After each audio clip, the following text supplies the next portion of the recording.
Most bands are lucky to survive one lineup change. Deep Purple went through so many that they started numbering them. Mark I, Mark II, Mark III. This is every member of Deep Purple. England, 1968. The first lineup, later called Mark I, Rod Evans on vocals, Ritchie Blackmore on guitar, John Lord on organ, Nick Simper on bass, and Ian Paice on drums. They score an early hit with Hush, but Blackmore and Lord want something heavier than the band they have. 1969, and the change that makes them legends. In come Ian Gillan on vocals and Roger Glover on bass.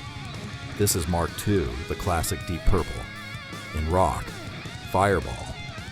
Machine Head in 1972, carrying Smoke on the Water, one of the most famous riffs ever written. Made in Japan turns them into one of the loudest, biggest bands on earth. But the tension never stops.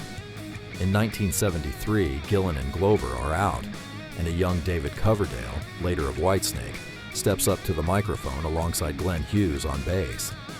This is Mark III, Burn Stormbringer. Then in 1975, Ritchie Blackmore himself walks away to form Rainbow, and the American guitarist Tommy Bolin takes his place for Mark IV. When Bolin dies in 1976, Deep Purple falls apart. They reunite the classic Mark II lineup in 1984 for Perfect Strangers, and then the carousel spins again. Gillan out, Joe Lynn Turner in, Gillan back. Blackmore gone for good in 1993, briefly replaced by Joe Satriani, then Steve Morse for nearly 30 years.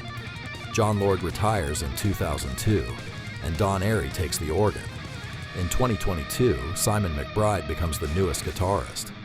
Through a succession of lineups, they numbered like chapters, and more than a dozen members. One man has been there for every single note.